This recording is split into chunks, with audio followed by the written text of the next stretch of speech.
Hey, good evening, everyone. I hope you're having a wonderful day today. It's as if we never left each other after what was it, 10 panels for me over the weekend, probably 11. I don't know, but it was a long weekend, a lot of fun, and we're back at it here on Monday night. And I've got a Heritage Signature Auction preview with Joe Mannarino. As you know, the auctions begin on Thursday. But let's get Joe in here and let's talk because we have a lot of lots to look at, and they're all pretty spectacular as usual. Hey, Joe. How you doing? Hey, Bill, how are you?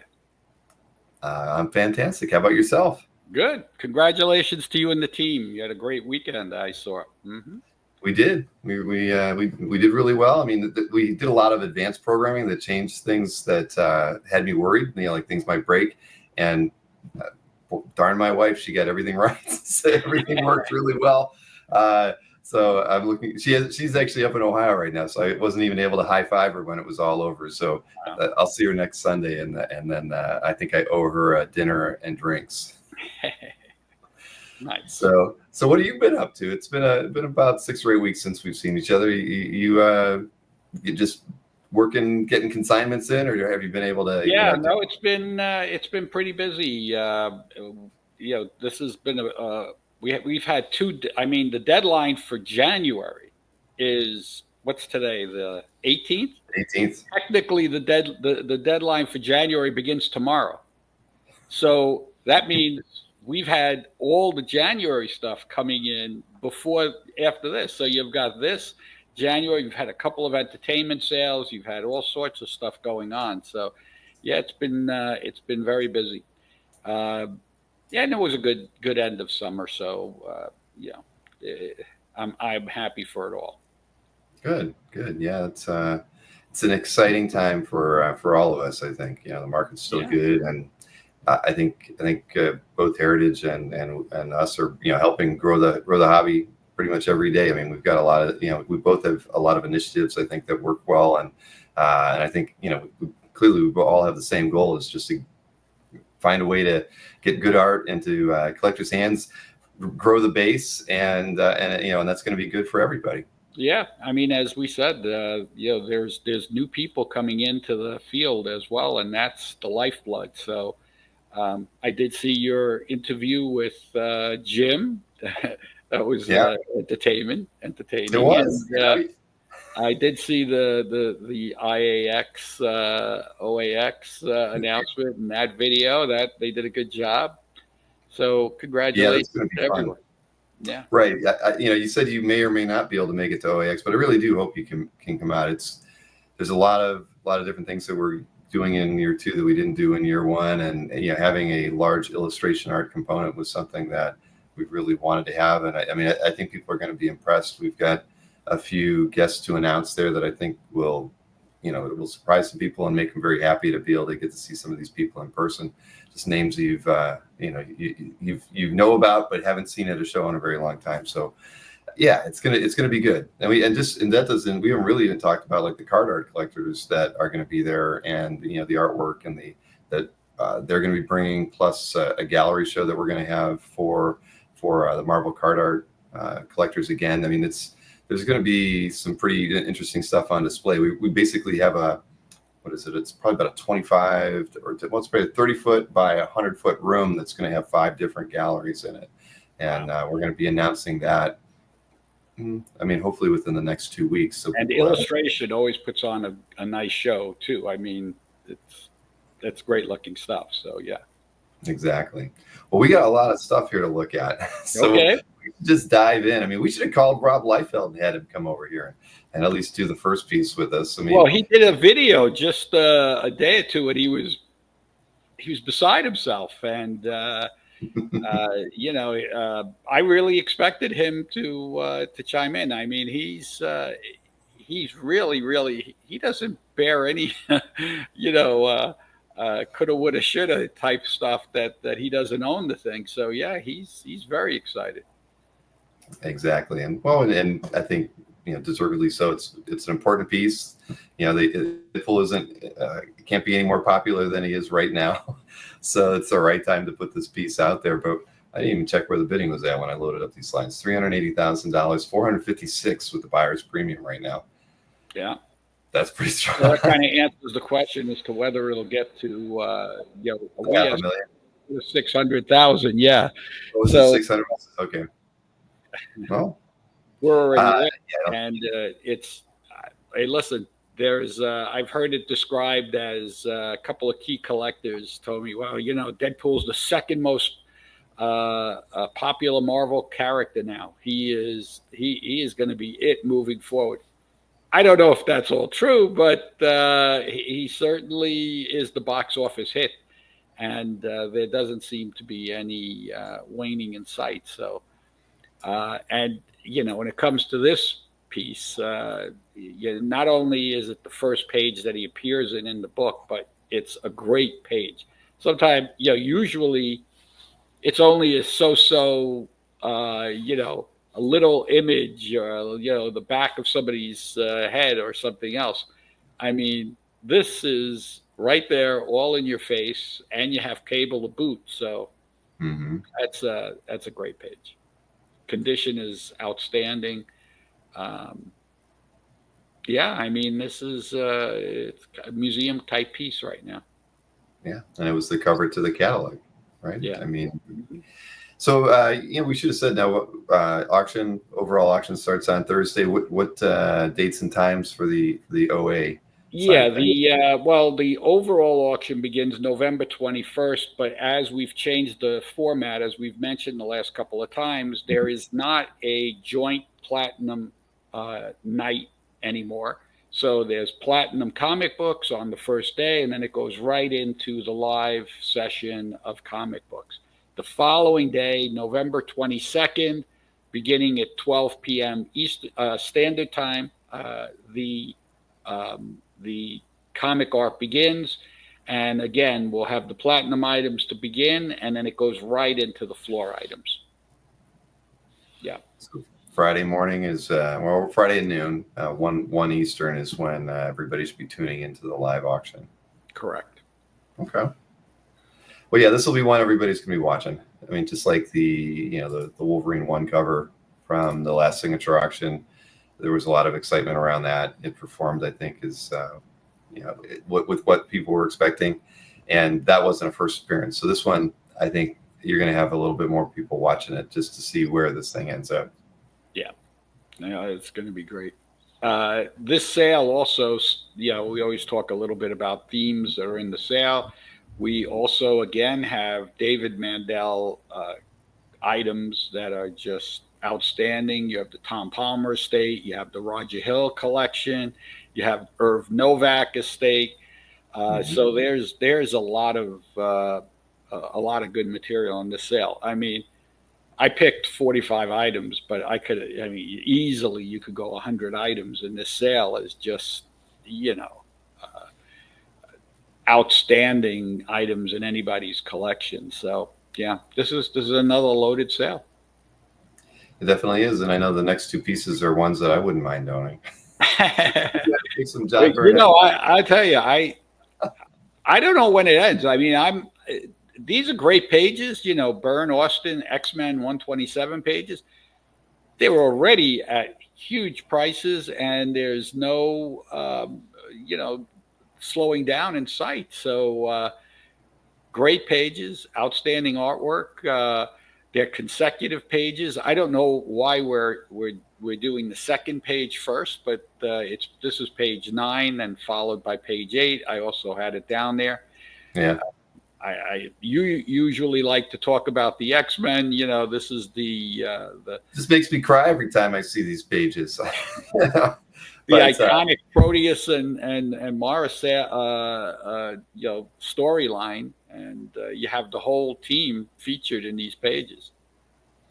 Go ahead, Bill. What do I just told you, I'm crying on the inside right now looking at these because this page, this is 9, and it's already at 108 with the buyer's premium. Again, if getting this many characters on one page is impressive, and the Proteus saga to me is one of the better, more influential, original storylines of the Byrne Claremont run. So for me, I read these two books to death because they were good. They had a strong hint of horror. I mean, it was something that was just, they weren't fighting aliens or I don't know, Juggernaut. It was something totally new and different, and it just made for a mystery and great fun. And so these 2 consecutive pages from that storyline are phenomenal to have. And yeah, hopefully, if you're lucky, or if somebody's lucky, they'll get both of them and get to keep them together, because that would be pretty darn cool. I mean, I put both these pages on my wall. And the backstory in these pages, is Professor X, and his Proteus's, he was married to Mara, and then you have Joe McTaggart, and the whole bit going on here. It's amazing story development in the sequence. Yeah, agreed. So one's at 96, the other one's at 108, and we've got a couple days to go. So who knows what we're going to find out. And then the live bidding begins. Right, and I think that again, it just shows you how passionate people are for that era of Uncanny X-Men, and that team of creators. Really they did something spectacular. And for me, that's around the time when I started picking up the book. I forget what year those pages were from, but either way, that was when I probably first picked it up. 79. 79, right? I'm 11 years old, starting to read there. I couldn't put those down. I had to go find back issues at the age of 11, which back in 79 was not easy to do. Yeah, and we've talked about it. At that time, X-Men was carrying the industry. I mean, you had the comic stores. That was the majority of sales, anything related to it. And it's interesting. You look, it's just as hot as the Deadpool, which is much later, and yet completely different era, but you've got the same excitement around it too. So the story continues, and I don't see it slowing up. It's going to be part of Marvel history forever. That is so true. Now we have another Tales of Suspense 39 page. This is page 6. Yeah, this is the beginning of the origin sequence where you got Tony Stark, speaks to the professor, and they begin to build the Iron Man suit.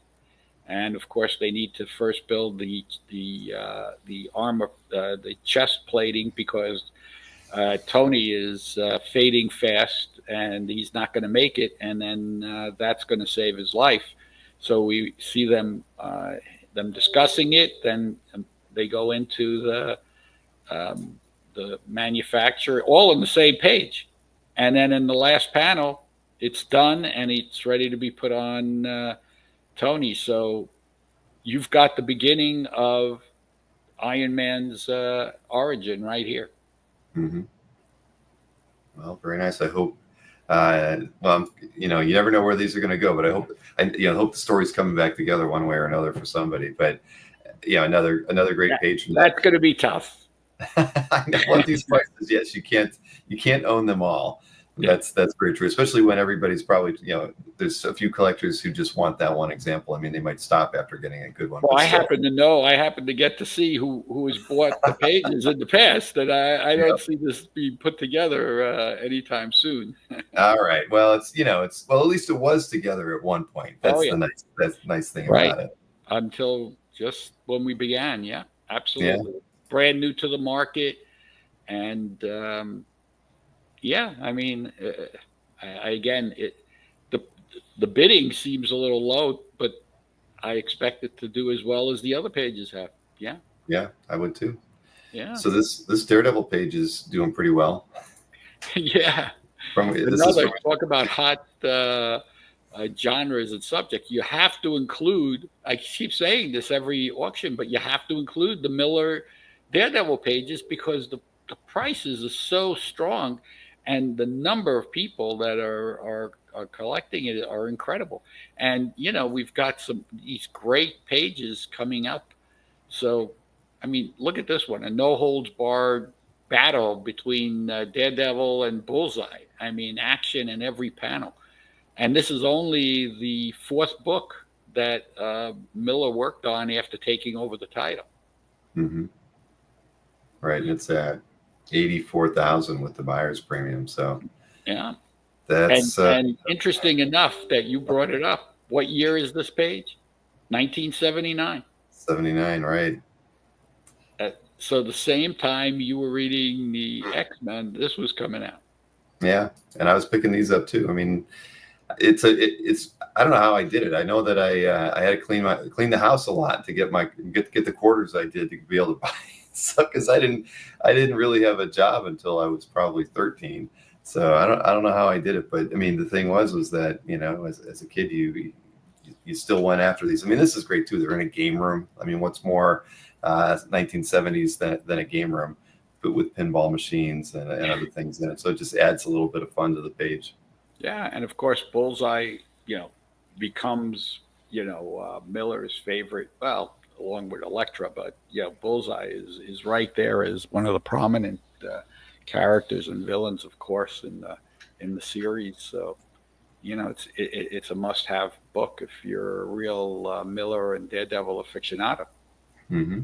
Yeah, I know this isn't the last Miller Daredevil we're going to see too. I know there's at least no, one. and there are several others in the.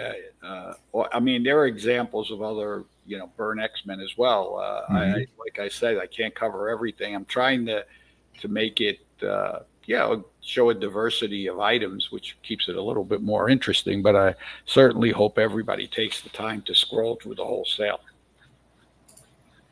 Yeah. So we're moving over to a Barks piece, right? Yeah, Barks painting. This is actually a very well-known Barks sequence, the Goose Egg Nugget, where Scrooge shows up at the Dawson City Saloon after having found the goose egg nugget of gold, after everybody's making fun of him. So this is basically the second Scrooge comic book, Uncle Scrooge #2. This is the crux of the story, and it's all told together. Barks does a great job. I mean, look at the mirror in the back of the bar, the liquor. He made everything true to the period, and really did a good job. This is a 16 by 20 large size painting. There's only one half page that was there's a famous Barks page that was excluded from the actual comic book, so that's why he got it back, because it was not used. And that at one point was one of the best Barks originals known to exist. So and this painting is based on it. Well, I mean, it's fantastic. And what was it at? 90,000 right now. Yeah. Yeah, and it's got a lot of room to go too. I mean, it is an amazing piece.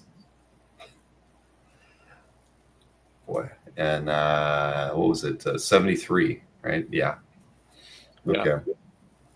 Amazing. These paintings got absorbed into the market, and they very rarely come out now. So, there's nothing more devoted than Carl Barks and Disney fans. That's for sure. That is so true. I feel so proud. I just got a text from my daughter, who's actually watching. That is a privilege, and she says, "Dad, you're doing great. That's an awesome Barks painting." Thank you, Ann. Say good night to the boys for me. Well, hopefully they're watching too. Hey, my daughter and my son used to be at every single comic convention for decades. I mean, it is famous. They used to play under the table. I don't know how they did it all those years. Well, here's something special, right? The first designs by Romita Sr. for Wolverine. Yeah, I mean, this is another historic piece. A lot of people think that Trimpe, created Wolverine. It was actually Romita that came up with the concepts, and here are the actual drawings. and then it was turned over to Trimpe to do. And if you look at that bottom right hand drawing, that's almost the exact panel from Hulk 180, Mm-hmm. which is the first, when he first appears. So I don't know what to say. It's not only a model sheet. You have the headshots. You have Wolverine in action, and you have Romita signing every both sheets. Just great. Roy Thomas signed it. No, that's right. I didn't even notice that. Yeah, he did. But no, it's a piece of history right here. And what was the size? They're probably on like 8.5 by 11, I imagine. I think these are two separate 8.5 by 11 sheets. Oh yeah, you can see it was framed up that way too. Yeah, 8.25 by 11.25 on vellum, of course. Mm-hmm. Like Romita Senior did a lot. Well, that's what he was doing at that period in time. Yeah, he was working on vellum a lot. Mm-hmm. Yeah. Well, it's going to make one collector very happy. Yeah. I'm sure of that. Yeah, beautiful piece. All right, we have a Frank Miller. Yeah, Mandel collection. Frank Miller, Dark Knight from Dark Knight 2. And as opposed to a lot of pages in the book, you have a great shot, full figure Batman in the book. Plus you have a close-up of his face. And this is the key page. One of the key pages in the series is, Carrie Kelly introduces herself to Batman as Robin, and he simply accepts it. So she becomes the new Robin and a member of the Bat family. This is really great. Nice stark line. Yeah. No, it's a great point in the story, and it's already at 69,000, so it's it's a page like this. It's gonna get a lot of attention from Miller Dark Knight fans. Yeah, and we talk about it every time that the Dark Knight, the Killing Joke, Crisis, and a couple of other graphic novels are still, some of the best-selling books today, all over the world. They never go away. They're like the must-have for anyone entering the field. Mm-hmm. Everybody always says, "Oh yeah, if you want to read this graphic novel," and everybody goes to those books. So I don't ever see it, subsiding. Quite true. Yeah. Are you going to tell me, because I haven't had a chance to go through the whole auction, are there other Dark Knight pages as well? There might be one more. Off the top of my head, I don't really remember. I went through, this has 1,400 items. Right. So here you have a piece by J. Scott Campbell from Spidey. Speak about classic image. And all of a sudden, look at how many times was this image reproduced, right? It was exactly on covers. I'm sure it was done as sketch variants and, many different ways. And, I never would have guessed. I know his market's strong, but it's right now at 57.5 with the buyer's premium. So that's pretty great. It's 60,000. A 2009 cover. That's amazing. But like you said, this has become an iconic image. One of the best known Spider-Man covers of the 21st century. It's true. Poignant scene as Peter and Mary Jane are in a hit and miss situation, and it's a lovely cover. It was used as a litho, so the image has been all over. Yeah, I was just doing a quick search on Heritage, on CAF's market data, looking at Heritage results, and so the highest result that I have is from 2023. And it was, it was an interior page, sold for $43,200. The Spawn 300 variant cover sold for $33,600. in 2022 through Heritage. So, yeah, we've already got a record here for J. Scott Campbell. Exactly. I mean, very strong. Yeah, it's interesting. Auctions kind of go in like waves. Sometimes there's a lot of strong bidding, and we talk about this. There's all sorts of everybody's got their own idea on how to bid. Sometimes people just place a tracker bid and they really don't want to tip their hand. Other people think put in strong bid now, that way it'll scare people away.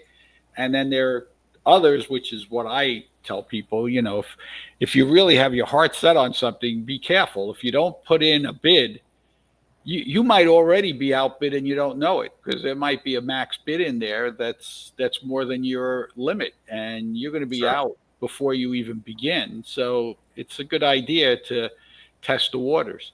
I will say what people might not know, there is live proxy bidding. What we used to have 24 hours before a sale, where you go to the item and then you could put in a bid. That bid does not trigger any other bids. So if there's someone else that has a bid, that will not trigger the bid. That's different than if you just place a bid and it's a max bid. It'll trigger the bidding, and the bidding will jump up to the current high bid. Sure. We open that up now, I think it's 2 weeks or even from the beginning of the auction. So some people are now using that, where they don't want to tip their hand, but they want to make sure they don't miss it. They put in a bid in that. So if there's unless there's 2 or 3 bids already in the system, I forget what it is. Like if it gets the 3 bids, it might trigger the bid, but until then, it doesn't. Interesting. Yeah. Well, I'll be curious to see where this ends. Yeah. Certainly because of it being a record already, at least as far as public sales go. Yeah.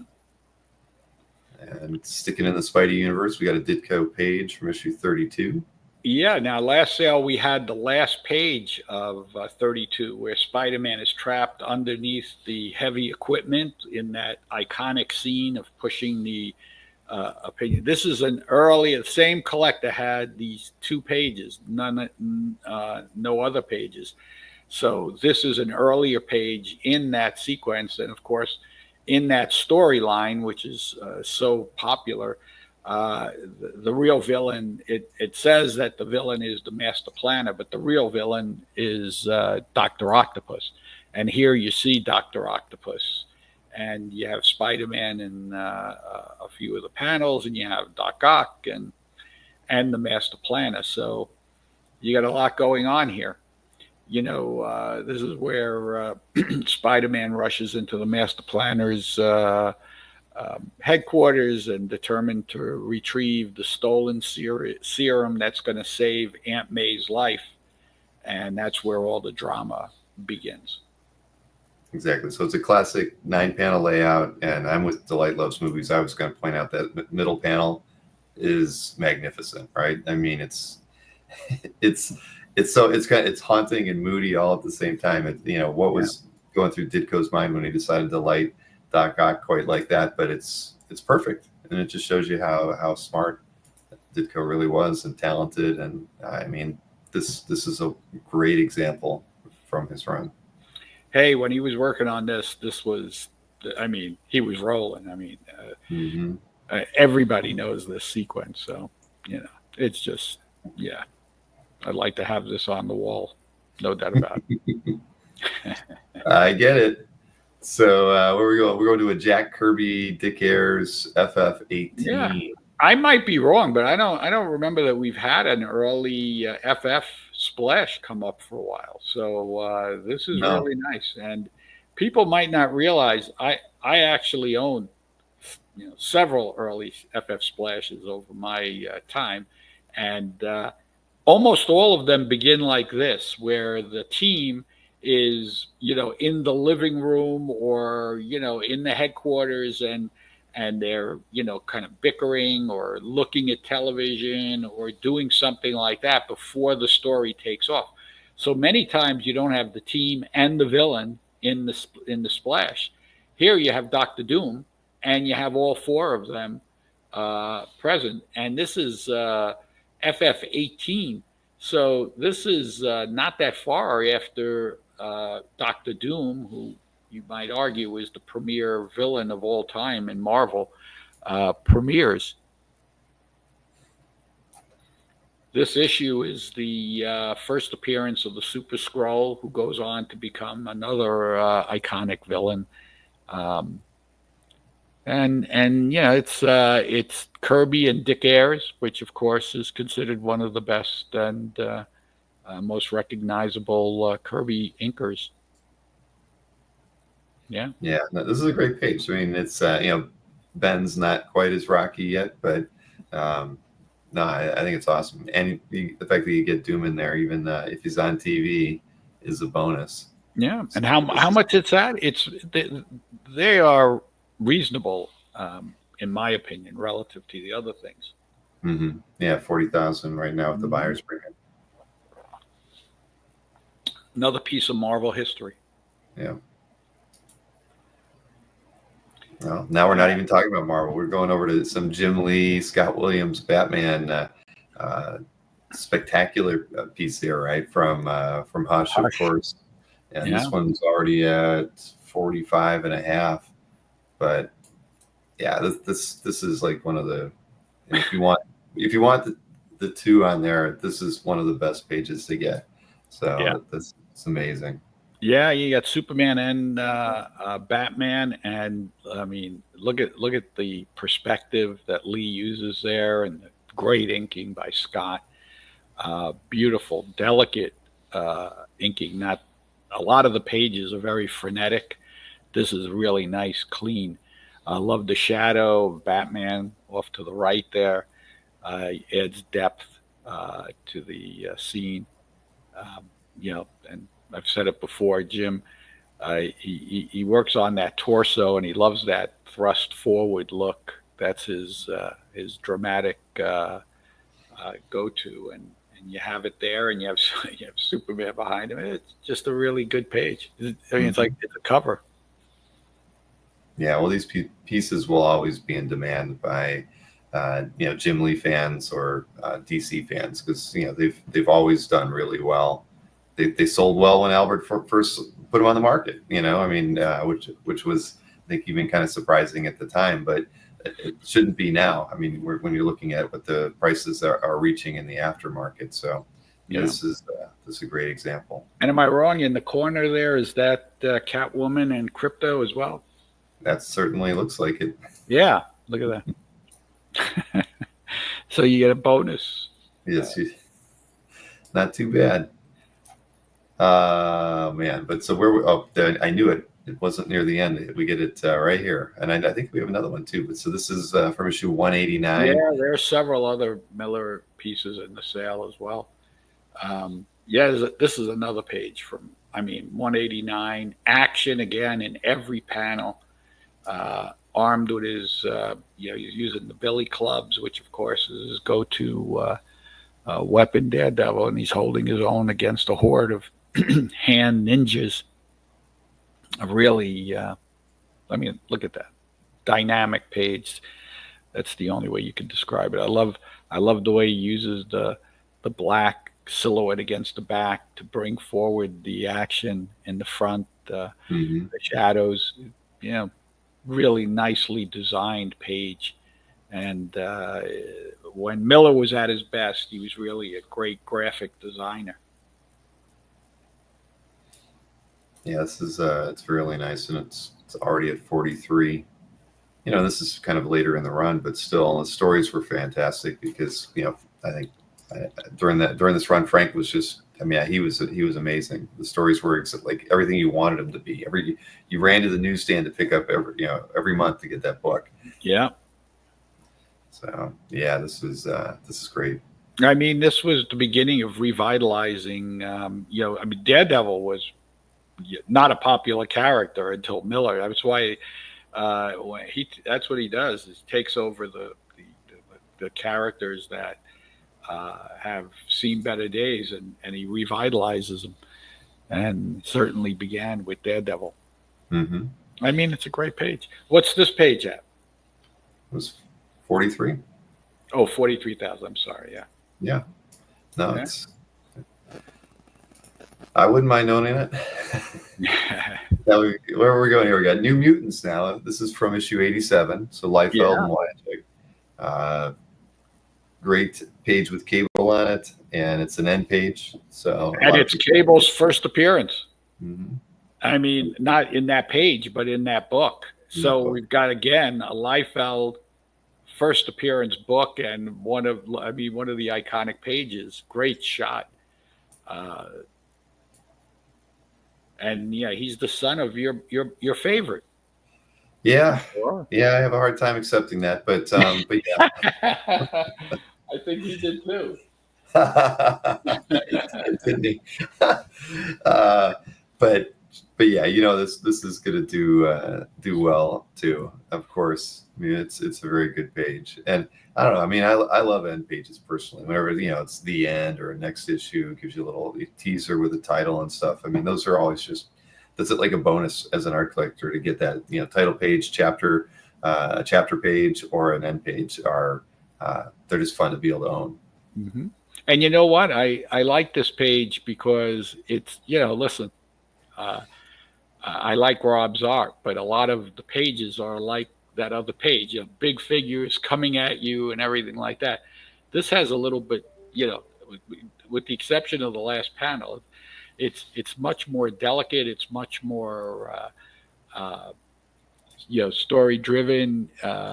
It just has a different sensibility than a lot of his other pages, Mm-hmm. and I enjoy that. As do I.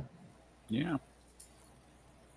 And we have another Ditko Spider-Man page. Yeah, I had to include it. They're valuable. They're great.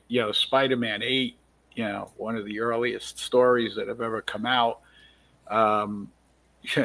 This is interesting because all we hear in the news is AI type, everything about AI. And this is basically an AI robot back in 1964. The living brain. I actually own the splash page to this book. You own or own? No, I have it. Oh, congratulations! Yeah. Thank you. I have a couple of Ditko splash pages. Wow. So, when are we going to open up the Joe Mannarino, art gallery or a museum? I think it needs to be called a museum. Well, didn't we do that once? No. Not quite. We've talked about pieces. There's a nice Ditko page. That's the cover of Captain Atom #1. I like that too. It's behind it. See that? I can't zoom into it, but I'm going to take your word for it. Yeah. I have no Steve Ditko's in my collection, so I have nothing to show off from him. Yeah. But I've always wanted to get an example. There's affordable stuff out there from later in his career. But yeah, absolutely. And the Charlton pages are really well done, and a lot of them, the sci-fi. I mean, they're wonderful examples, and they're very affordable. I mean, maybe what you're talking about is his stint with DC. Those are also but I like the Charlton. They're oversized, early. He was doing them at the same time he was doing some of his his best work. So right. I mean, they were usually more horror based at that point, right? Yeah, or sci-fi, fantasy. It's more like in the Doctor Strange vein than it is Spider-Man. But yeah. No, I agree. I just want to get an example. I just know it won't be a Spider-Man page, but you're afraid, Berkey, and Mike was at the New York show. We had a nice chat. We were talking about all sorts of stuff. Oh my gosh! Well, yeah, I would have liked to have gone to New York, but it just wasn't in the cards. Too many. I went to that IX show the weekend after that. I couldn't do 2 shows back to back. I had to pick my poison. But yeah, this is a good page. It's over 30 right now, 36. So that's got a long way to go. And then Harvey Kurtzman. Yeah, I mean, from the Mandel collection, the cover of Mad #10. This is a interesting cover until you I mean, it's so not what you think. You have to understand. In order to understand, there was a famous poem written in 1872 called "The Face on the Barroom Floor," and it was by John Henry Titus, and the story goes that this vagabond walks into a bar, and he's asking for a drink, and everybody's making fun of him, and then he says, "Well, maybe if you knew my story, you wouldn't make fun of me. I was always willing to spend the money before," and it was an artist who met a girl, and then everything went, awry, and so they said to him, "What did this girl look like in order to make this happen to you?" So he takes out a piece of chalk and draws her on the barroom floor. And when they see her face, when he finishes the face, he looks down on her and then just falls on the floor dead. So that is kind of what this is depicting, except it says that you too can leap and fall across this comic book dead when you see the face upon the floor in this issue of Mad. So you got to tune in order to see what you're missing. So Kurtzman is being really intellectual here.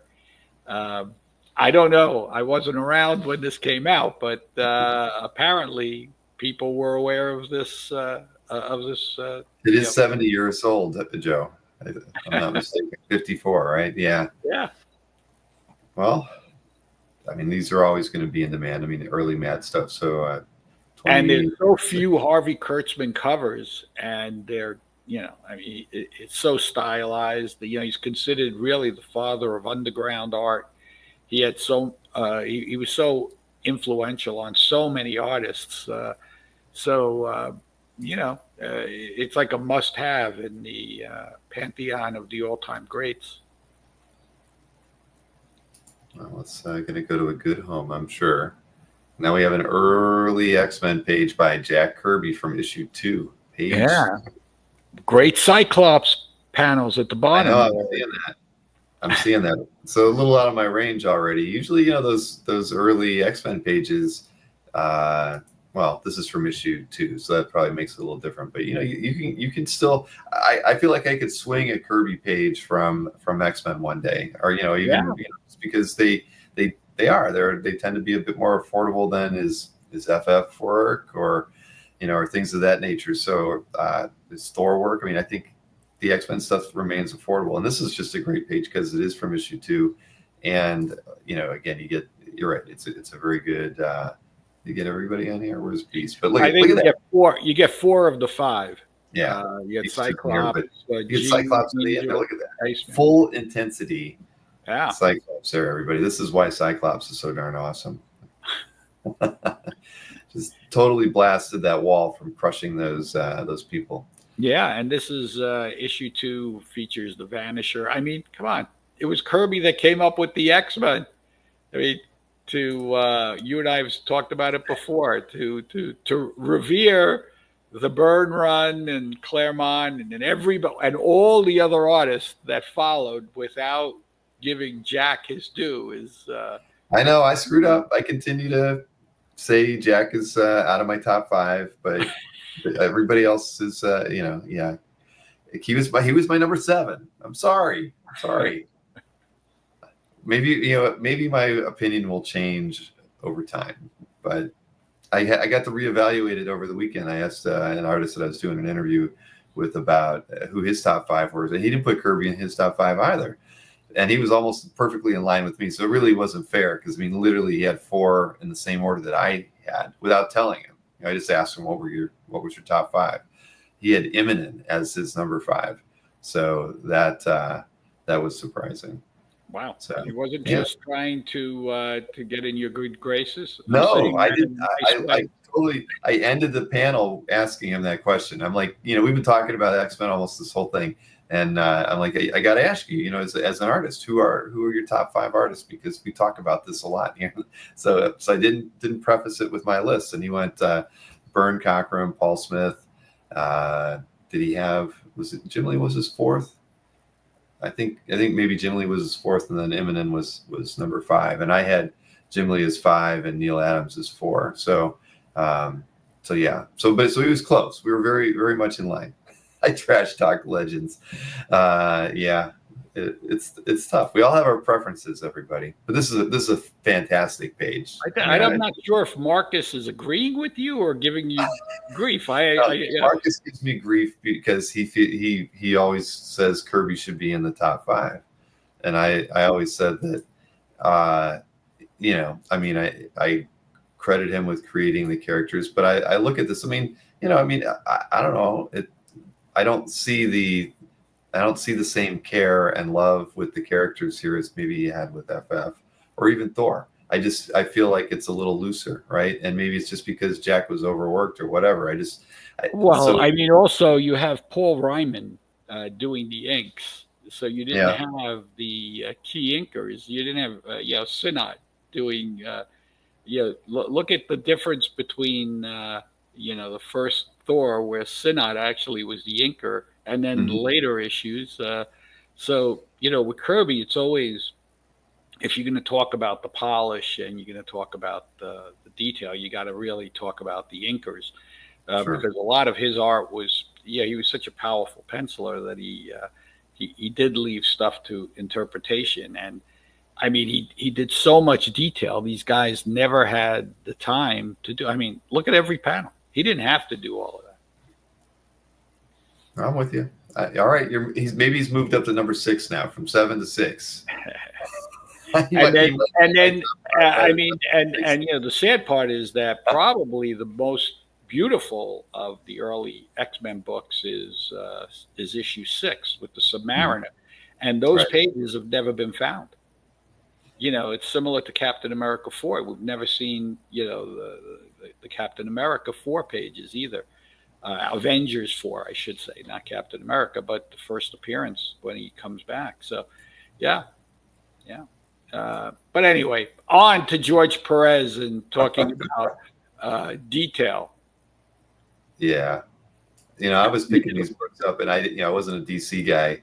I didn't understand any of the characters, didn't know what the heck was going on, but Perez was, he was so on his game in this era that, he made me buy these books because his art was so good. And I didn't know who the Doom Patrol was. I didn't even really know who the Teen Titans were, but his art just, was, it just stood out. It stood out as something even at times better than Byrne, who was my, who I really admired the most at that time. But you kept seeing stuff like this, and you couldn't help but love it. And not only that, but you had, the reason, not many people knew who resurrecting characters that weren't that popular. The original Teen Titans came out; they were not that popular, and then Marv Wolfman decides he's going to take it over in 1980, and him and with Perez as the artist, they basically turn it into a Marvel type title, and that's one of the reasons I think that, my favorite DC books of the early DCs was ones that was similar to Marvel, that had a little bit more, backstory and not the Superman, Batman, early stuff like that. It was, that stuff got, after X number of books, you just were reading the same stories over and over again. They were silly. It's the books that later added a little oomph, and that's what Wolfman did. Marv did here. And you have Beast Boy, you got Raven, Starfire, Cyborg, Robin, Kid Flash, Wonder Girl, and I think that there's like 19 characters in this story. So this started DC on a whole nother path, similar to what we were talking about with some of the other great things that came out at the time. Well, this one's at, what was it again? 24,000 with the buyer's premium. It's not, I don't want to say it's cheap, but they're affordable and they're outstanding examples from the era. I'll be happy if I get an interior page one day. So Sam Keith, I mean, Yeah, this is a cool piece. Graphically, this is a really, really cool piece. Wolverine and Venom, literally face to face. I mean, for a cover, the amount of coverage on this on this piece is great, and the reason was that it was made for the magazine Inside Comics.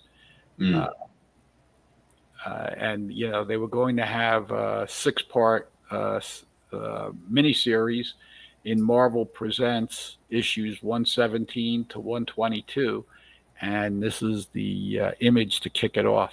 I mean, it's just a great image, signed beautifully right in the middle, underneath. Yeah, yeah, I love Keith's work. I mean, so fine, but so loose at the same time. I mean, he's just amazing during this period. yeah. And I Look at wasn't that beard on Wolverine. right. I mean, he was born to draw Wolverine stubble. All of those MCP issues that he worked on are just phenomenal, right? I mean, Yeah. so no, he's one of my favorite Wolverine artists. But Yeah, yeah, this is great. yeah. This is going to do well, I hope. Yeah. What's this at? 18 with the buyer's premium. Yeah. So that's reasonable. That's a piece I mean, you put it on the wall. There's no need for explanation here when anybody else walks up to it. Everybody walk up to it. This is like seeing, a Dora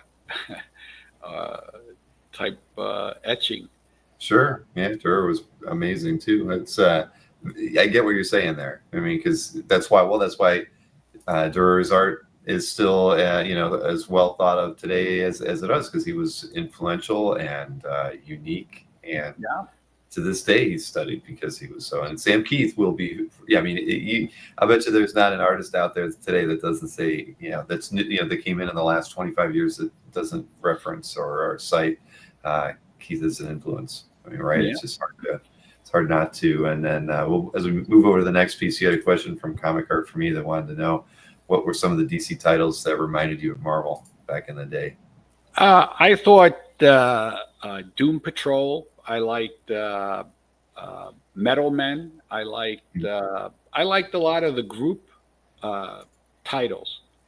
As I said, New Teen Titans. Things like this. Now, I'm talking about earlier on. I'm not talking about later. I mean, later, of course, DC made a concerted effort to compete with Marvel, and when Jeanette Kahn and Paul Levitz started going after some of the top talent, they brought in Neil Gaiman, they brought in other guys, and then that reinvented the whole genre. But before that, I mean, if you know the history, Superman and Batman and all those were all stories being written for 9-year-olds, literally, and that's the way they wanted to keep it, because they felt that their audience turned over every 2 years, so they basically could repeat the same types of stories over and over and over.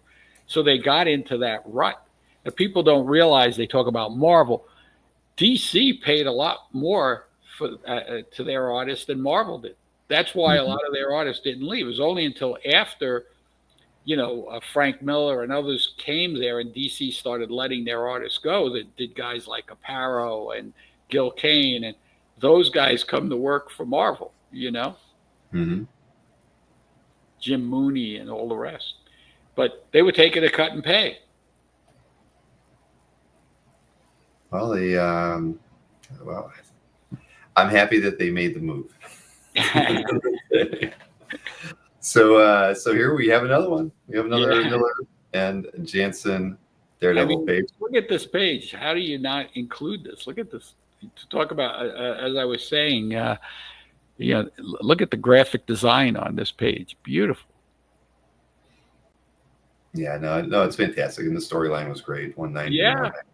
And we had other pages in the past that we talked about, but this is where Daredevil hears the heartbeat and realizes that Elektra is not dead. And all of a sudden she inexplicably comes to life. Uh, you know, Meanwhile, that's Black Widow on the left there. Isn't there an arrow right through her shoulder? Yeah. She takes an arrow right through the shoulder. Yeah. Yeah, it was fun seeing the Zipatone come back and make a comeback on her costume at that point. I mean, to me, it just was the right idea, to do it that way too. But it just accentuated the work and the story. And yeah, it's a good page. Around 22 with the buyer's premium right now. Yeah. And you go down, look at that center Sorry. column. No problem. But I mean, you see Elektra full figure, you see her close up, you see Daredevil. I mean, you have this in and out, and these different shots. It's great. Okay, we'll try not to digress too much because I know you're exhausted. I've got another busy day tomorrow. It's like, when do I not? But yeah, tomorrow I'm going to be driving a lot. I don't have a show tomorrow, believe it or not. But I'm going to see Bob Layton in Tampa and he does these drink and draws in Korea, but he's here for a wedding, and so he's doing a drink and draw at a coffee shop. So now you're trying to tell me we know where Bob Layton, we know where Bob Layton is right now. Exactly, he's in Tampa, enjoying the warm weather. So yeah, I told him that given the fact he spent a lot of time on the channel, that I would drive down there. But it's a little over a 2-hour drive, and I got a few other errands to run too. So it's gonna be a long day. But so no panel tomorrow, everybody. You get the night off after all Friday, Saturday, Sunday panels and one now. You get tomorrow night off. You can do whatever you like. So here we got Michael Turner on this piece. See, Spider-Man Red Sonja piece. Oh, wow. Yeah. Now you talk about Michael Turner, who tragically left us way too early. I think he was like 37 when he died. It's very, very sad every time I see it. But I mean, you appreciate the fact that so many artists admired his ability to draw women and draw period, but especially. But here you have. Red Sonja, beautifully drawn. Spider-Man, right in the forefront. What am I going to say? He's probably most well known for when he started working for Image. Of course, he did a lot of his work there, but here he gets to draw two of the iconic Marvel characters. Well, that's fantastic. It really is very delicate. And nice to have it in all pencils too. So, I mean, I had a feeling this was going to be pretty high already, and it's over 40,000 with the buyer's premium now. I mean, would you have thought? That's amazing. Turner's loved, when you get something that's pure pencils from him, two characters that are that popular. I mean, that he didn't, wouldn't have drawn that often. Yeah. I can see why it's really sought after. So what we got here? Star Wars, Al Williamson. I mean, we have, I think, 3 pages from that book in the sale, at least.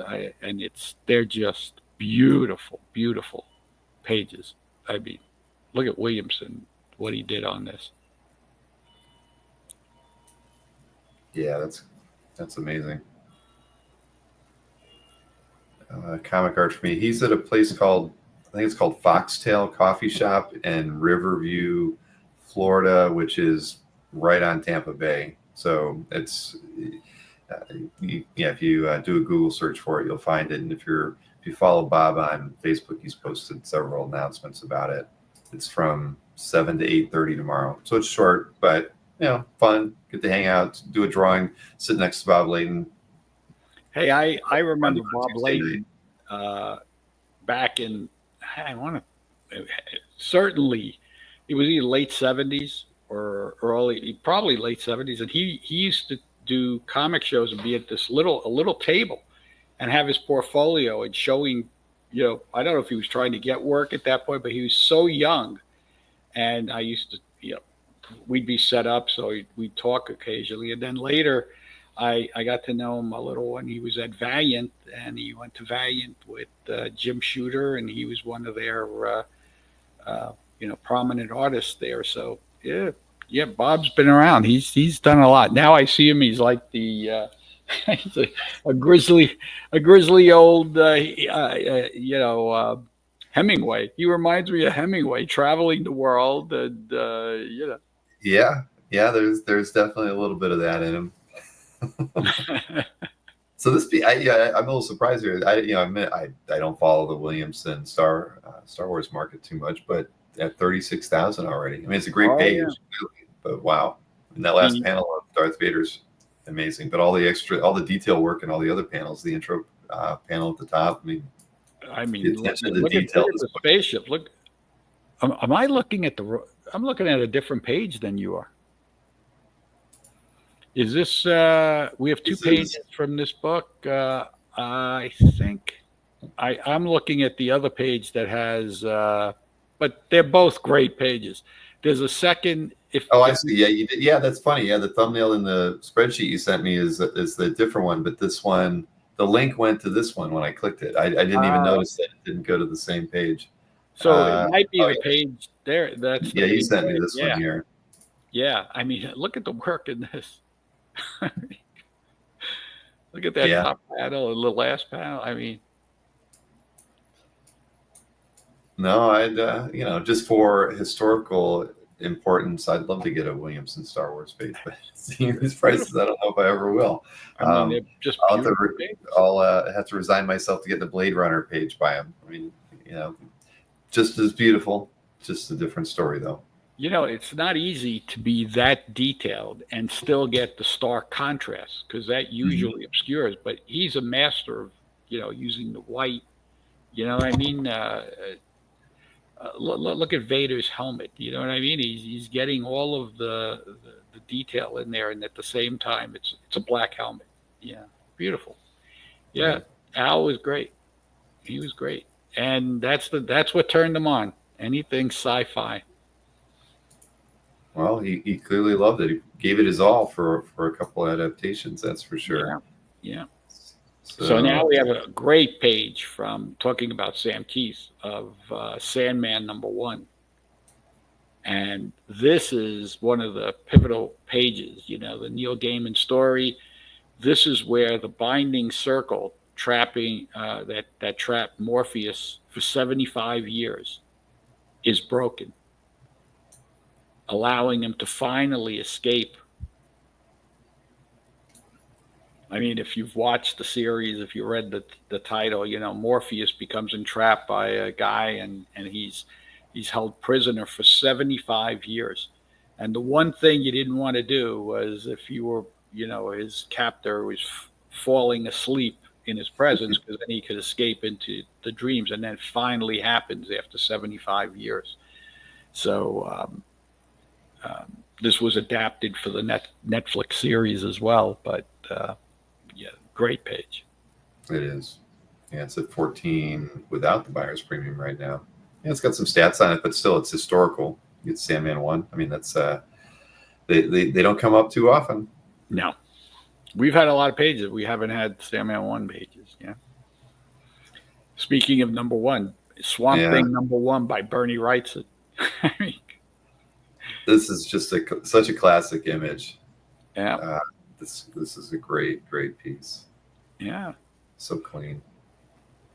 Here's where DC was starting to, like I was saying, with their old characters, they were starting to fall behind. So Infantino starts bringing in some new young talent. He brings in Wrightson, he brings in Kaluta, he brings in has Adams doing the different covers and a whole bunch of experimental titles, and Swamp Thing was one of them.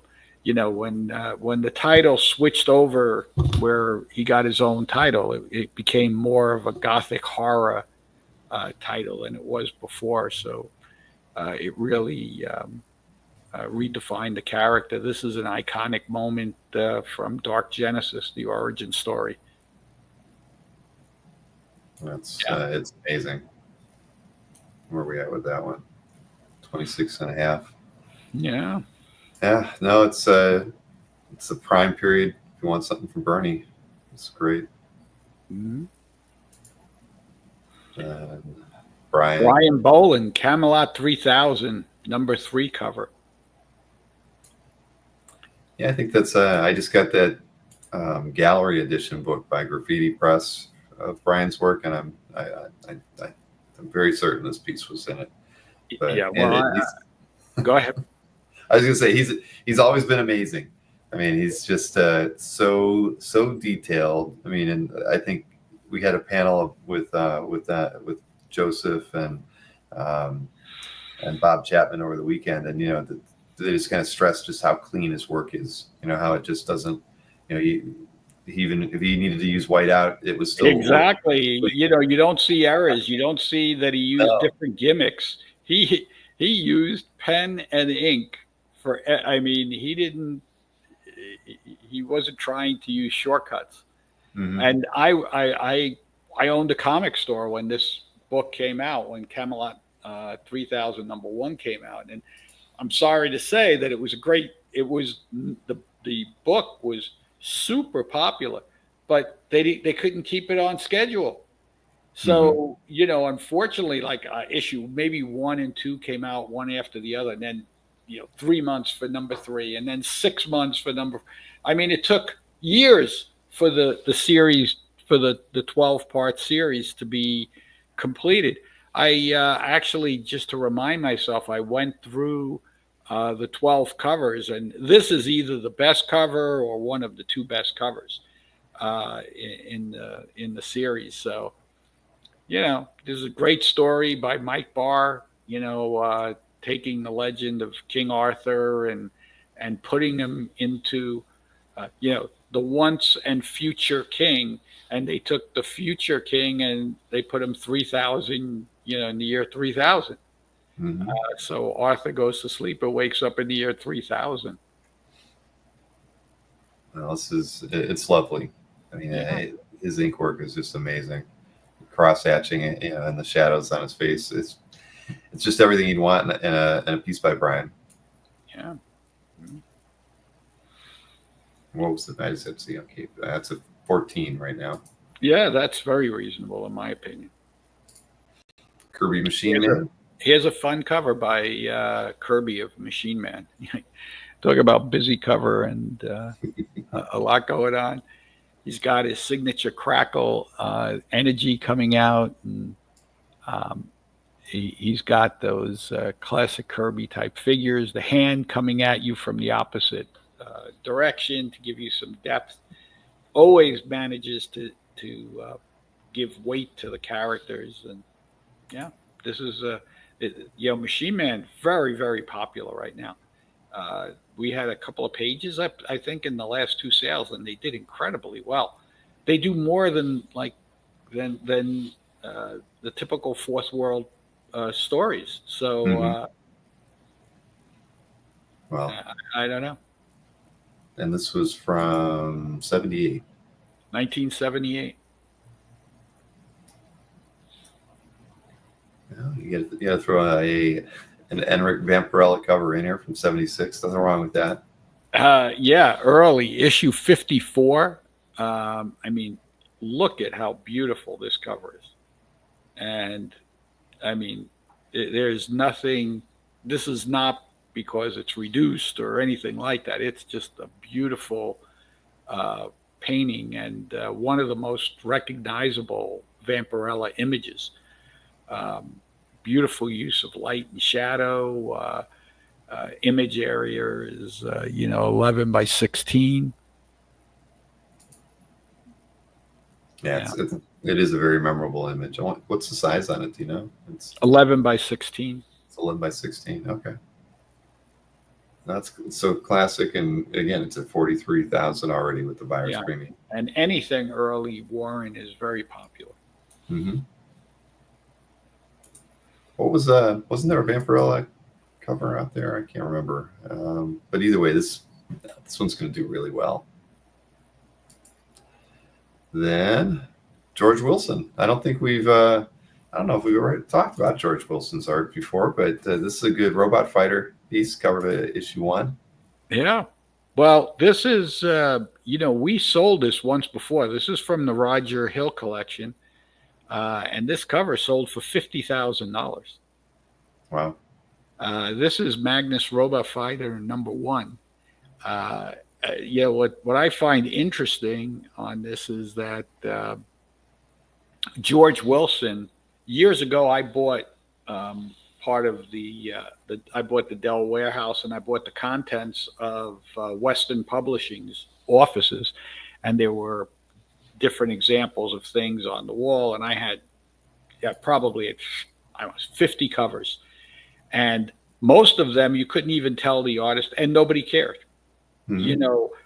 Now people know George Wilson, and they know a couple of the other artists, and they're extremely popular, and he's really sought after. I don't know if it's because he worked on things like, I think he worked on He-Man and a few other things, but people have gone back and documented the artists, and it's really interesting. And this was Russ Manning was the guy who did the original layout and sketch for the painting, and then it was handled over to Wilson, who did the final painting. Magnus Robot Fighter was an original title by Dell. It was a man raised by a robot to defend humans against other robots. And, this is a classic image. Yeah, 61 years ago. But I mean, perfect for the era. I mean, this is the color palette's right. The style's perfect. Things that you were used to seeing on paperback covers during that era. Yeah, it's great. And at the time, Dell was using a lot of painted covers, on Tarzan, on Turok, Son of Stone, and things like that. I kept 3 or 4 of my favorite covers from the period. I think Lost in Space also had, sure. Lost in Space, and that's, people don't realize, before there was a TV series, it was a Dell title, Lost in Space. So. Now it's we're going to see. What's this at already? What's this at? This one's at 18. So 18,000 for George Wilson, and I wouldn't surprise me if it sold for 40, 50,000 again. Well, we're going to find out. Is this on Friday? Would that lot be on Fridays? Yeah. Okay, so I knew we had a McFarlane in here. So this is from we have a couple of really nice McFarlane pages in this. Oh wait, look! Nice Hulk pages and a couple of nice Spidey pages. McFarlane drawn Cyclops too. This is great. Yeah, I was surprised that of the pages we had. Oh, I guess it's because it's the splash, but this is the highest. As I always say, I never know what to. I usually look at the highest price at the time. And then also the most active bid and tracked items, and then try and, make the list from that, because obviously it's people are telling me what they want, Yeah. Well, you just keep picking Cyclops art for me, Joe, when we do these. No, this is a great image, I mean, I don't know. We always think about McFarlane and equate him with Spidey, but his run on Hulk was pretty fun. And that's because he was there with Peter David at the. That whole sequence was really popular at the time, and that was his first. His first real job on a key book was Hulk, and along with Peter David, they reinvigorated the title. Mm-hmm. That's a good one. It's a 12.5. Yeah. And we've got a Vault of Horror cover. Yeah, there's a dozen great examples from Roger's collection, and this one just happened to be the highest priced at the time. So another classic Johnny Craig Vault of Horror cover. The damsels in distress, high suspense, tension. The whole composition's awesome on this thing. I mean, just with the rail going up and around, brings your eye around. It's so well thought out. And because these compositions are tough. You have the logo occupying so much space, there, this is just a really masterful job on the layout, and the shadow being a great thing to accentuate the Crypt Keeper and the Vault Keeper and the Old Witch, all that. I mean, and at the same time add depth to the piece, yeah, and bringing her forward, beautiful. No, it's, hey, listen, if any real collector of comic art has to appreciate the artists, EC, Gaines and those guys went in and they got the finest artists that were available at the time. And, you had some of the best artists ever, working at EC. Mm-hmm. So, you have to appreciate some of the art. Subject matter is a whole different story, but the art is the art. So true. Yeah. All right, we got another piece here by Jack Kirby. This is inked by Giacoya. Invaders. Yep. Yeah, and I find this interesting because, this really is Jack doing an homage to Alex Schomburg. The super busy cover featuring all the characters, action, things flying in every direction. This is not a typical Jack Kirby cover to me. This is Jack Kirby doing Alex Schomburg because Roy Thomas was such a fan of Schomburg. I think he got him to do a few covers during that period of time. And, here's Kirby stepping into it and, Jack Kirby going back, doing Captain America, the Human Torch, and Submariner. What else can you ask for? With a Nazi theme. Exactly. Anatuma. So, this is a great one. At 14.5. So, no, it's classic. And that Eggman, the way he's got Cap there, big fist knocking out a U-boat Nazi. I mean, that's perfect. The pose is perfect. Yeah. All right. I know we were moving over to Larson here. This is an amazing wraparound. It's crazy cover. Look at the amount of work on this. Yeah. This is from MCP 49. But wow. Yeah. Yep. A lot of detail. And there weren't many Wolverine Spider-Man team-ups. So this is pretty rare. See those two characters next to each other like that. And it's a wraparound cover. He does it beautifully, using the spider webs as a background. And it's used to frame the other characters. He's got the web coming around, and then in the back, it's framing the other characters. He really thought this one out well. And this is just 4 months after Larson took over Spider-Man from McFarlane. And of course, he's become, again, one of the Marvel creators that went on to form Image. I really appreciate Eric because he's the guy that stuck to it. He's still an Image. He's still doing his thing. And he's the nicest guy. Have you ever had him at a show or anything? Not yet. I mean, he's Eric is a great guy. Great. I've seen a lot of videos. He's gotten out to a lot more shows of late, and I know he's been making the fans really happy. He's been doing great sketches at shows, so it's cool to see him. And this piece is made all the better because Austin, was the inker on it. I agreed. I didn't even mention it. You're right. Thank you. Yeah, but it's pure Eric. And if you love Eric's work, this piece is fantastic.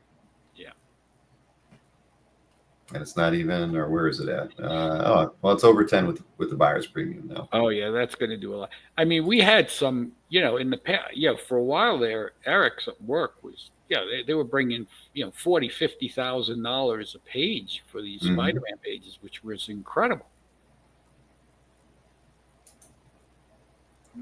All right, now got another X-Men 2 page here. Yeah, and this one has the Vanisher on it. So here you have, great content, and the X-Men are in action along with the Vanisher on it. Yeah. And I think you see all of them in just the one panel, right? You have right here in the background there. I think so. Right here, yeah. Not sure who that character is right there. Somebody spilled the ink on that guy's face or something. It's a little dark, but no, everything else is. I mean, look at that. I mean, that is a great panel, though. If that was the Beast, it's just you can't. It has to be the Beast. Yeah, it has to be. Yeah, that's just an odd spot there. But can I get Charles front and center on that one?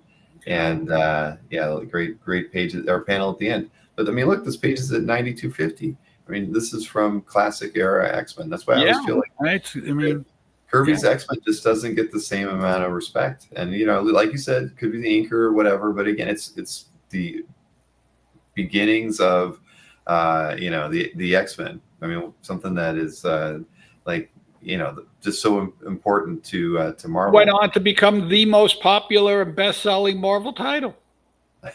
Exactly. I mean, so that's why I always say it's like I don't understand why these early pages don't aren't different. I mean, don't seem to have the same amount of love as you could probably get a Neil Adams page would probably command more than than a Kirby page. I don't know why. I mean, I the stories I love just the same. Certainly, it's really about the art at that point.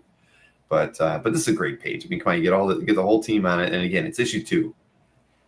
Can't get any better than that, right? I mean, so yeah, even or not, it's still you're not getting any complaints from me. History. Yeah. All right. Well, we can't have a Heritage. It's not a really great Mike Mignola piece, and so this is from one of the trade covers, and it's at 8,000 right now without the buyer's premium, but. What year was that? I didn't catch that when I was looking at it. This is 2004 Dark Horse. This is the fourth Hellboy paperback. Yeah. This reminds me of a classic oil painting with, the symbolism. Look at the symbolism he puts in the back there. You see the mythical diagram. You see his hand in the his crown, a skull, and other icons all in the background. So he's telling you a story through some of the imagery. We had the trade paperback cover for Dracula sold for $144,000 from Mignola. I mean, hey, who would have guessed?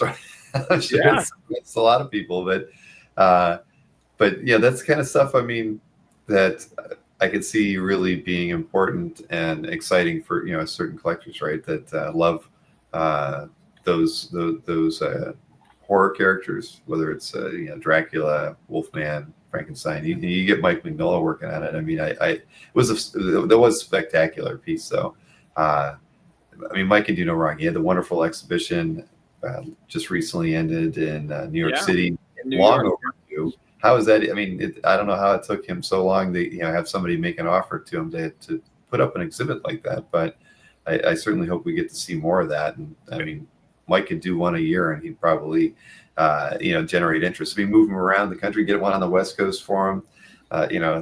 He deserves it. He's again, he's back to one of the people that I can't think of any modern artist that wouldn't say Mike wasn't influential in their careers. And then on the same side, just as a creator who wanted to do his own stories in his own way, and it paid off. I mean, look at the it translated into film, and it's taken on a life of its own. Yeah, absolutely. Yeah, what's not to like? Exactly. I love the way he leaves that white area right there by his fist to really emphasize the size of the hand. Well, here's look at that. This is from Crisis. Issue 1. So you get a DPS by Perez and Giordano. Yeah. And I mean, it's back to it's funny, you can look at this and compare it to like the Williamson Star Wars page that we had Darth Vader coming out of the ship and everything. Just kind of like the same amount of detail, but done in different ways, right? I mean, it's just it's the wonder of comic art here when you get to see two masters between Perez and Williamson handling a very detailed space environment, technological elements in it throughout, And but this just screams Perez, right? I mean, it's gosh, it's amazing. Yeah, and as we said earlier, if you're talking about the classic graphic novels that continue to sell, you got to be talking about Crisis when at DC 1985. Yeah, two-page spread features the first gathering. This features the first gathering of the heroes and the villains from the multiple Earths and the different time periods. There's 15 different characters. The classic storylines become one of the best-selling graphic novels of all time. Again, when my son was starting to buy things, and he bought something he bought the graphic novel for my grandkids, which for a 10-year-old, I don't know what they got out of it, but he still remembers it so fondly from his period. And again, it's prominent in regular bookstores. So, what's not to like here? No, it's a story you can go back and read anytime and still enjoy it as much as you did the first time, because it just was so well done. The art was fantastic. And this is a great page, or a DPS. So we're at 13.5 on that one. Yeah, I mean, it's great to see these pages pop up. I mean, a lot of times we see pages from Crisis more later in the run, the last 6 issues. I think we don't see a lot from the first 6 issues. So getting a DPS from issue 1 is it's fun to see. Very nice to see this. Yeah, I love it. Here's a unique thing. Kevin Eastman, Peter Laird, Gobbledygook 1.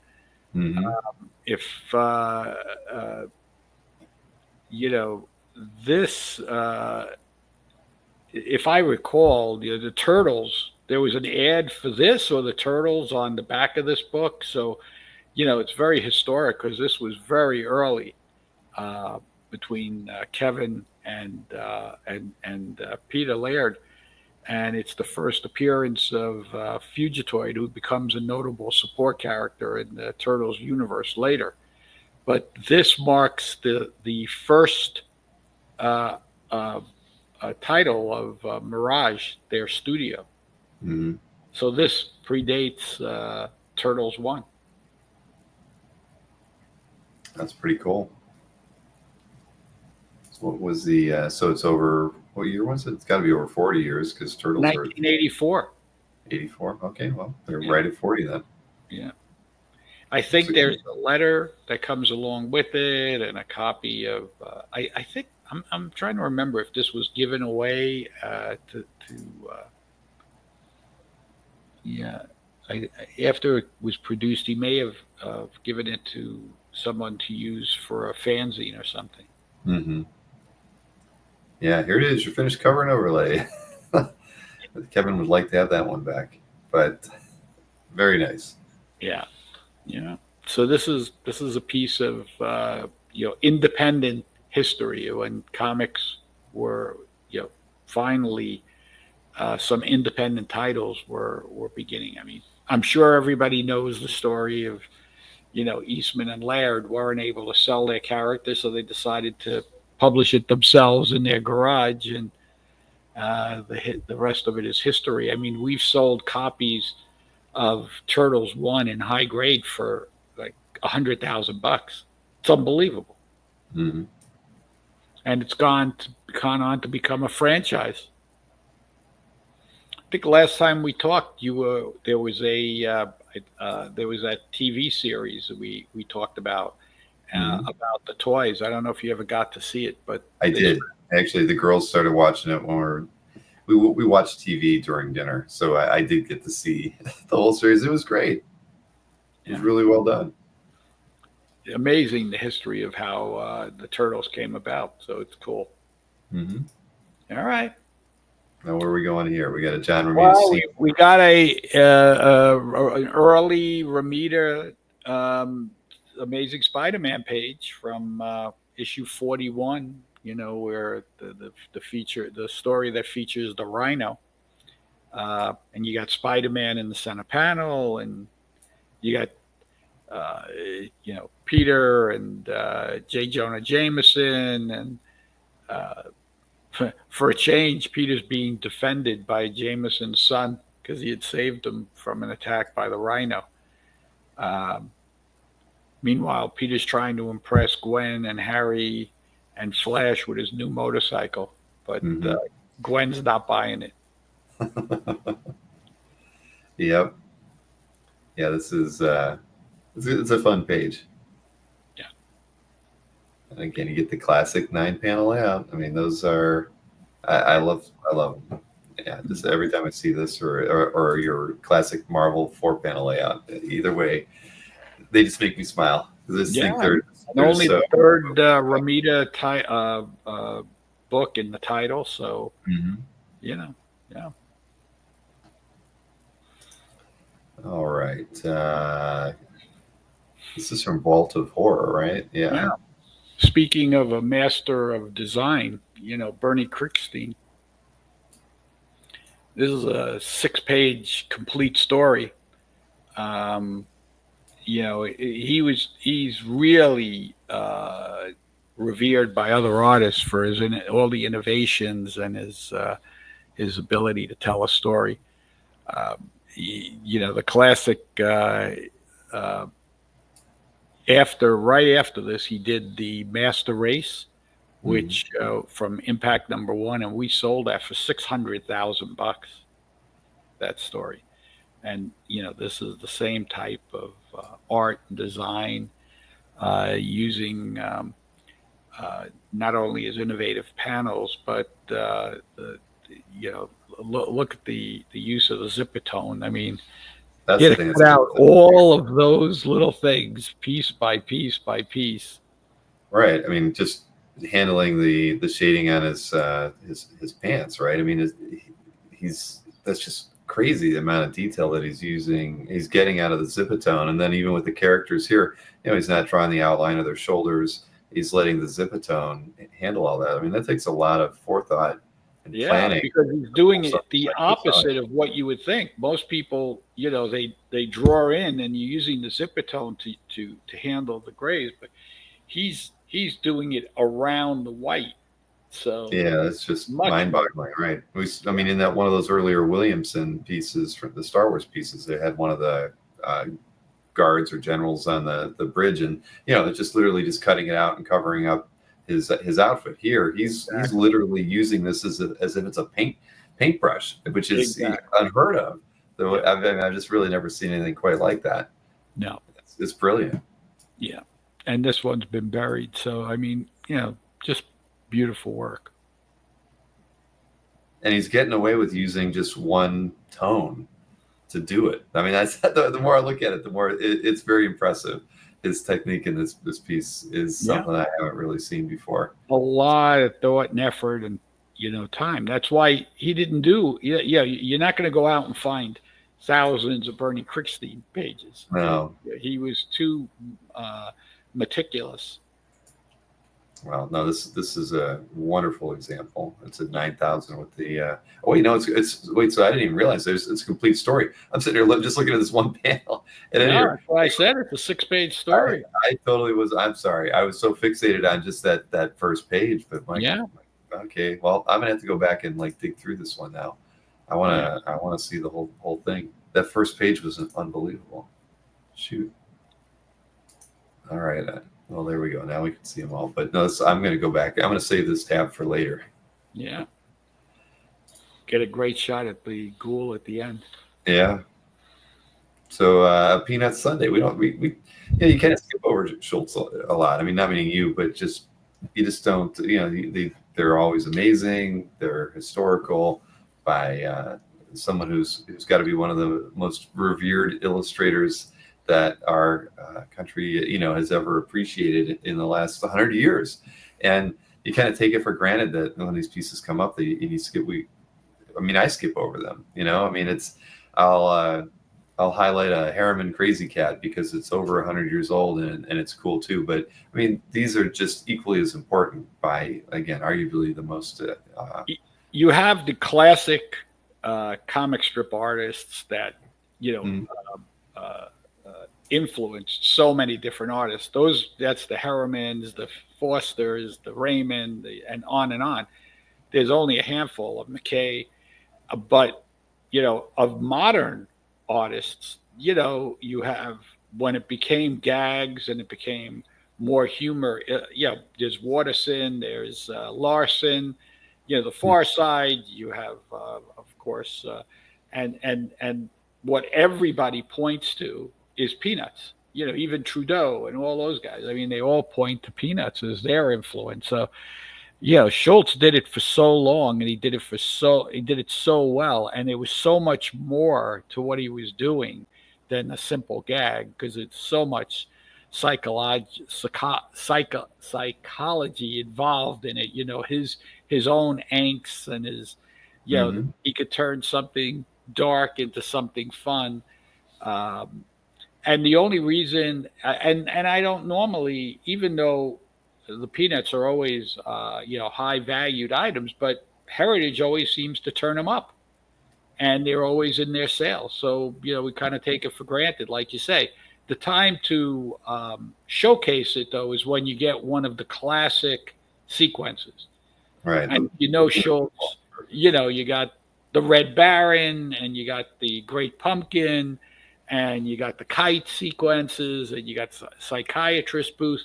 But, for American pop culture, the pulling the football away is one of the great sequences, and right. You're one of the most sought after. And I haven't seen one in quite a while, and that's why I decided to showcase it. No, this is good. I like these. I like with him on the pitcher's mound. Charlie Brown trying to be an all-star. All of that. There's just so many classic storylines that he could repeat over and over, and we never get bored with it. So this is great to look at. All right, we have an Avengers. Yeah, this is a nice Byrne 181 page from Avengers.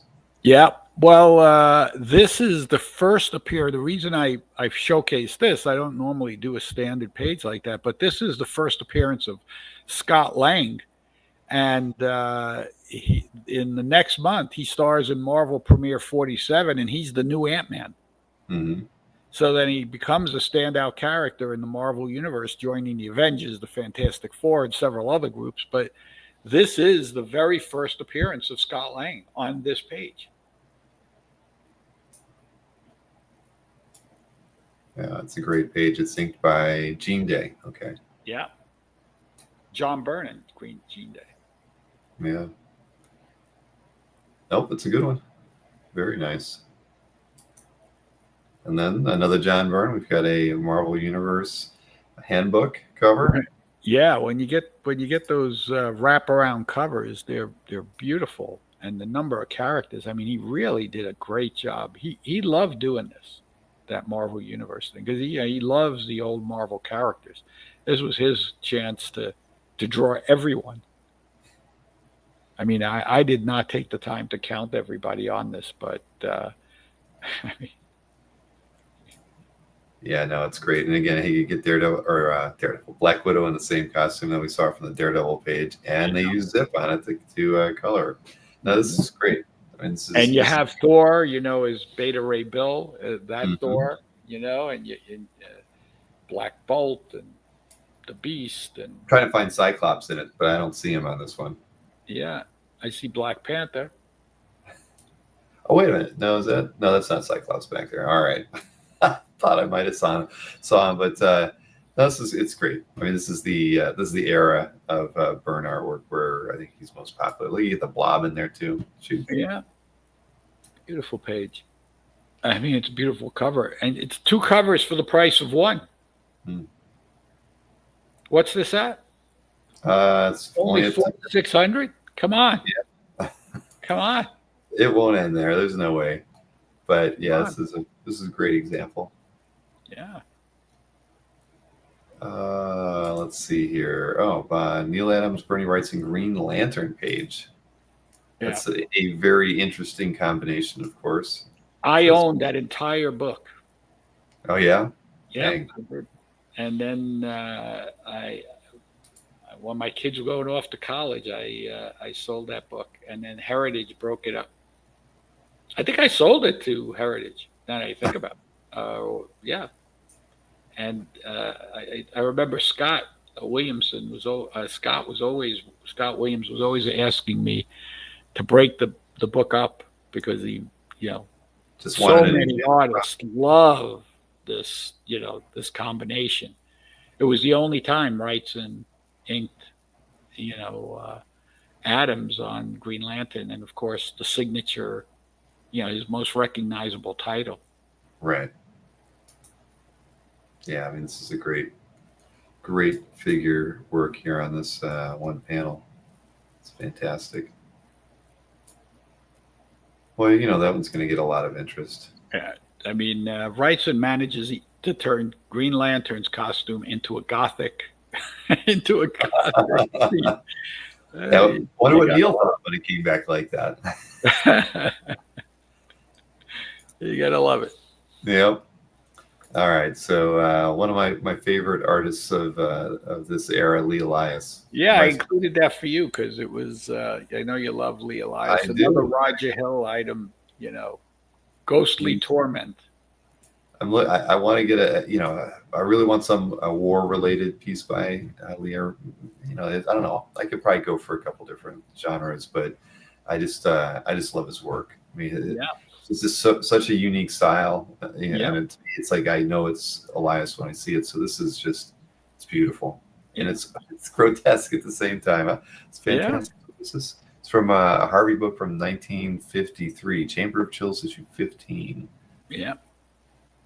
Those, I remember back when nobody cared about the Harvey horror titles. Roger did. He loved them. And now, I mean, none of these things go cheap. These go for real money because they're some of the best horror. They've been, recognized as some of the best horror covers ever to come out of the field. So, and you had people like Lee Elias and Warren Kremer and guys like that working on these things. So they're just great. Yeah. No, you want an affordable Lee Elias, get a Black Cat page. I was just going to say Black Cat page would probably satisfy me as well. Black Cat or some war related piece. I've just seen some war related ones that are amazing. I don't know what that, I'm sure it's in the mid 50s, early 60s maybe, but you're right. The Black Cat pieces would be good too. Cause that's so noir, you always have just criminals with guns, a Black Cat on a motorcycle. I mean, and Lee Elias drawing all of that, and they are fairly affordable. Shoot, I keep thinking I want to get a Frank Thorne Red Sonja page one day, but I mean those are like double what the Elias Black Cat ones go for, and the Elias ones. Black Cat is a much more important character than give her credit to. They're one of the first female heroines. It was very popular, not only with women but with men, of course. But and you had some great artists work on it, from Rudy Peleus and Simon and Kaz. I mean, but Lee Elias is the guy that's known for it. I have several Black Cat complete stories and several covers. I probably have the earliest. I think she first appeared in Pocket Comics #1. I may have that story. I have. You're killing me, Joe. Oh no, I have. I mean, I was the guy that got a lot of the Harvey Warehouse, so I kept the stuff I liked. Yeah. Well, very smart. Yeah. No. I really admire Lee's work. It stands out, and that's tough to do in an era where there were just so many gifted illustrators working, in these books at the same time.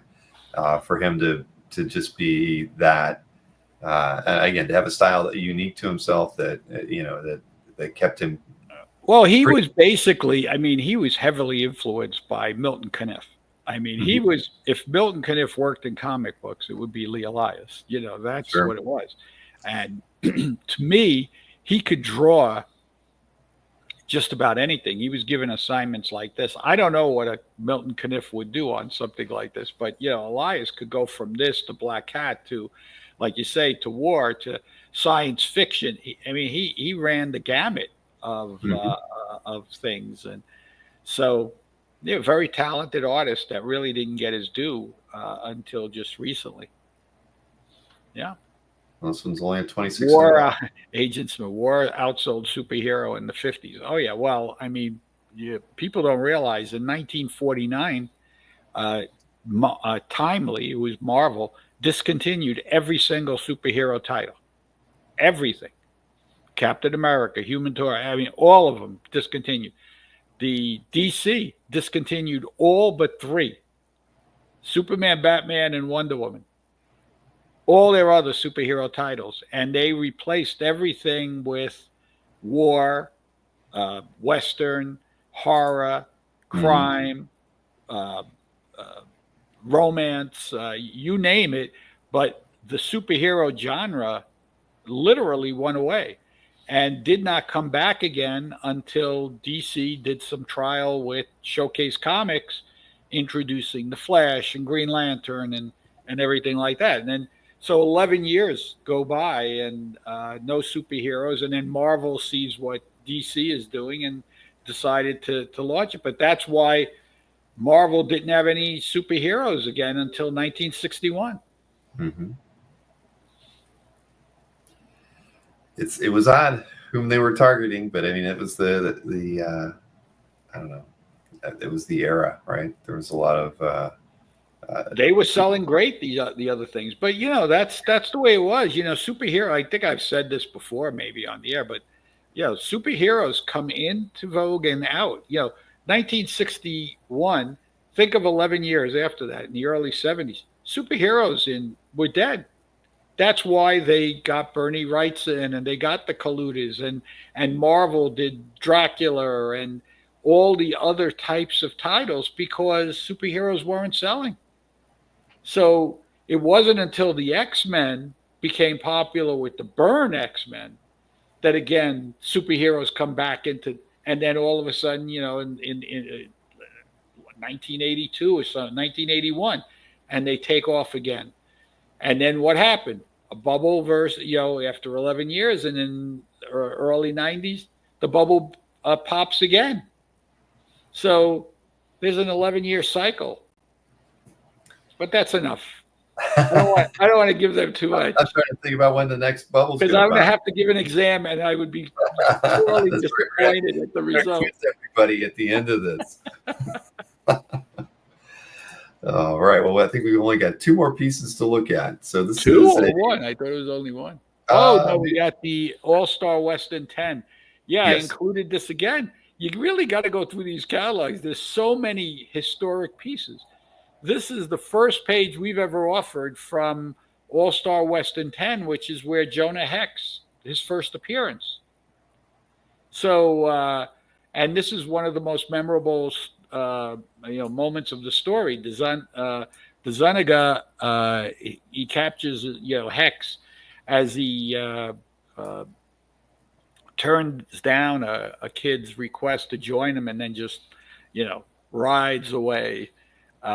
Which symbolically shatters the town sign with his fist.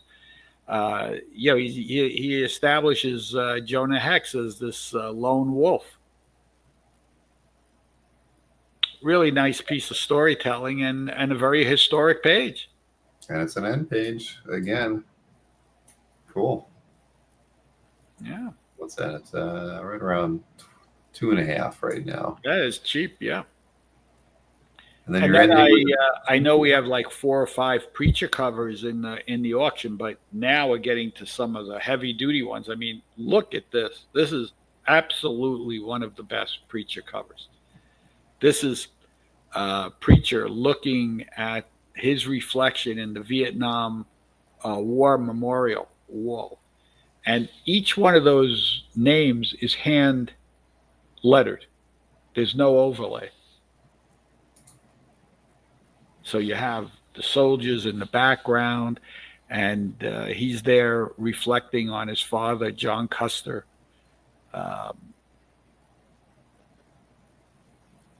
Yeah, it's so well done.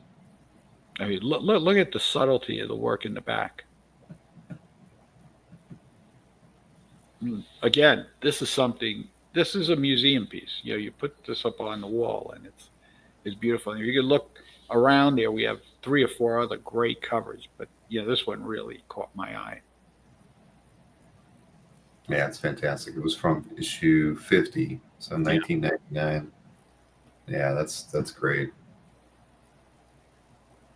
No, I mean he's always used a very unique palette, so you can almost tell a Fabry just by the color tones and the things that he goes for in there. But yeah, this one's just a powerful image, and you're right. So you had a couple other. Oh yeah, good. I mean, again, his colors are just amazing, and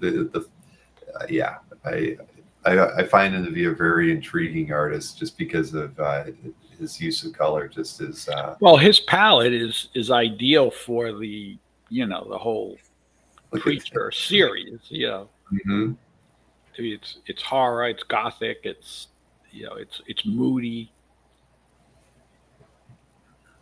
Well, that's a really nice one to end on tonight. So, all good picks as always, Joe. Thank you. We, I encourage everybody, and like I said, we're at the deadline. We could still get a few items in for January. If you have something in mind, let us know. I can keep a spot open. You can email me at joem or contact anybody that you work with at Heritage, and we could still get some really good items into the next sale. And again, you can pay for something from this sale.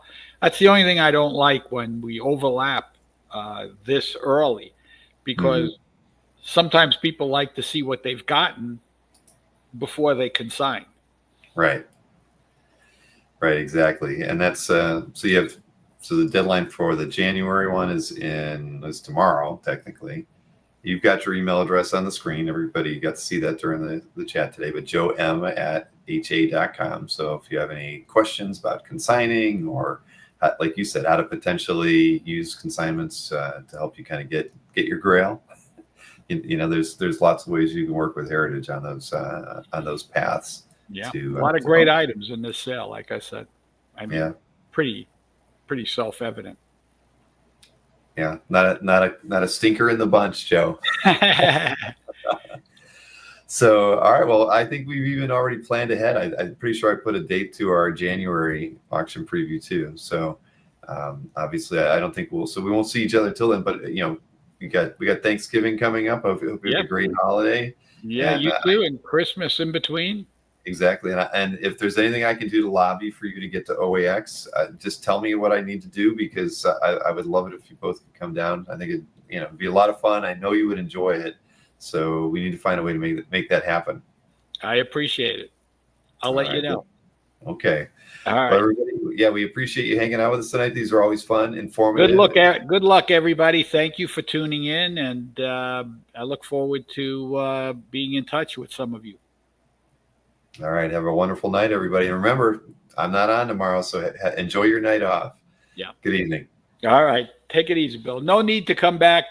You're exhausted. All right. See ya.